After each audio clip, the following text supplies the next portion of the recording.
Okay. நாட்டுக்கோழி என்ன அறுக்கிறது இருக்குதுங்க. 2 காலையும் மிதிக்கணும், 2 ரெக்கையும் மிதிக்கணும். அதை சொல்லுங்க. அங்கே வாங்க. 2 காரையும் வச்சுக்கிட்டு திரிக்கணும். 2 ரெக்கையும் இந்த பக்கம் வச்சு 2 ரெக்கையும் வச்சுக்கணும். சரி. மறுபடியும் துடிக்கும். ஆமாம் ஆமாம். அப்படி காலத்தை வச்சுட்டு அந்த அடுத்த உடனே சுண்டாக்கிடக்கூடாது. அந்த முதுகு கொஞ்சம் சோரோடு மறுபடி அது இப்படி பண்ணும்போது அங்கெல்லாம் ரத்தம் தேய்ச்சி நம்ம சட்டமான தேய்ச்சிடும். அதனால சுண்டை விட்டாம அது ரத்தத்தை அப்படியே கழுத்து அப்படியே விட்டுருச்சுன்னா திருவிழா அன்றைக்கி தனியாக வந்து விட்டுருந்தோம். சரி. அது பிறகு ஒரு பாத்திரத்தில் நல்லா கொதிக்க வெந்நி போடணும்.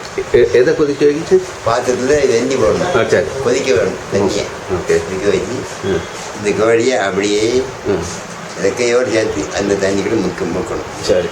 முக்க உடனே அந்த ஃபெதர்லாம் ஆமாம் அப்படியே புடம்போது நிற்கும்.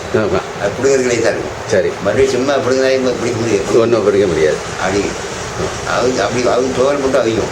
ஓகே. உடனே அப்படியே பிடிக்கிட்டாச்சுன்னா அது ரெக்கையெல்லாம் எடுத்து தனியாக வரும்.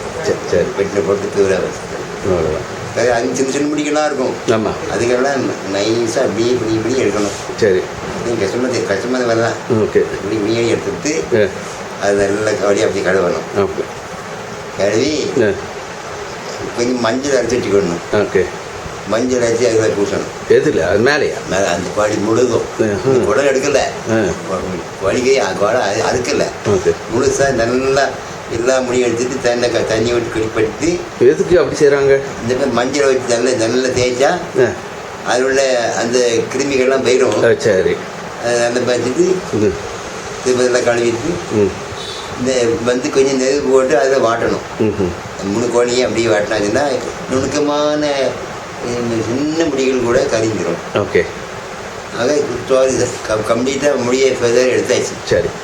நல்லா எடுத்த பிறகு சும்மா அதுக்கு தலையில் முடியெல்லாம் சும்மா பிடுங்கி இது பண்ணிட்டு தலையை சுட்டு திம்பாங்க. அது தேவையில்லை. அது கூட என்ன நல்லா கடிக்கிட்டு வெட்டி குழந்தைங்களுக்கு போடலாம். இந்த கோழியை அப்படி மல்லாக்க இந்த காலை எடுத்துடணும். இந்த முளகையிலேருந்து காலை எடுத்துடணும். இந்த விரலோடு இருக்குங்களா? ஆமாம். அந்த பாகத்தை வெட்டி எடுத்துடணும். சரி. எடுத்துட்டு மல்லாக்க போட்டு அந்த தொடப்பத்தில் தொடப்பக்கத்தை ஒரு வெட்டு வெட்டணும். சரி. அது கேப்பில் வெட்டினா தொடரில் ஒரு வெட்டு தனியாக வந்துடும். சரி. இந்த பக்கம் தலைக்கு கேப்பில் ஒரு வெட்டி தனியாக எடுத்தாச்சு. சரி. தனியாக எடுத்து அதில் நல்லா துண்டா வச்சாச்சு. சரி. தொடக்கறி வச்சாச்சு. சரி. அப்புறம் இந்த கோழியுடைய முதுகு பக்கத்தில் இந்த ரெக்கையில் உள்ள அந்த பாகம் முதுகோடு ஒட்டிக்கிட்டு இருக்கு. அந்த வயல் நீட்டிக்கிட்டு இருக்கும். ஆமாம். அதை அப்படியே அழுத்தி அந்த ரெக்கையில் உள்ள பாகத்தெல்லாம் வெட்டி 2 ரெக்கையிலையும் அப்படி முதுகு வரைக்கும் அங்கே போயிருக்கோம் எலும்பு. ஓகே. அதை அப்படியே அறுத்து முன்பாகத்தில் பிடிச்சிக்கிட்டு இப்படி விளந்துட்டுருந்தாங்க. அது கழுத்து பாகத்தையும் எதையும் பிடிச்சி பிளந்துட்டா இப்படி பிடிச்சிட்டா இந்த நெஞ்சு பாகங்களுக்கு சேர்த்து இப்படி பிளந்துடும். சரி. முதுபகம் பாகம் சேர்த்து அப்படி பிளந்துடும். சரி. இந்த குடல் அங்கேருந்து தொண்டையிலேருந்து அப்படி படுறது வந்து இதுக்குள்ளே எல்லாம் இருக்குது. ஈரலோடு சேர்ந்து அப்படியே குடலோடு சேர்ந்து அடிப்பாகம் வரைக்கும் போயிடும். அப்படி பறந்து அந்த பாகத்தை தனியாக வச்சுட்டு மாம்சத்தை தனியாக வச்சுட்டு சரி இந்த குடல் பாகத்துக்குள்ள ஒட்டி இருக்கிற அந்த ஈரல் அந்த காட்டு இருக்குங்களா? ஆமாம். அது அந்த ஈரலில் பித்தம் பை ஒட்டிக்கிட்டு இருக்கும். சரி. பச்சை நெருப்பில். ஓகே. அது அந்த கொஞ்சம் ஈரலோடு சேர்த்து அது கம்ப்ளீட் கவனமாக வெட்டி எடுக்கணும். சரி. கசைக்கக்கூடாது. ஆமாம். அங்கெல்லாம் போயிடும். கசப்பு சாப்பிடும். வரது குழம்பு வச்சோம்னா கசப்பு தான். ஆமாம். அதனால் கவனமாக ஈரல் எடுக்கும்போது அந்த பித்த பையை அப்படியே வெட்டி சரி துரு போட்டணும். அவ்வளோதான். அதுக்கு போய் இது நம்ம எப்படியும் வெட்டிக்கலாம். சரி. பெருசாக கூட வெட்டிக்கலாம். ஆமாம். அப்போ செஞ்சுட்டா அந்த 2 ரெக்க பாகத்தை பண்ணிட்டுருக்குங்களா?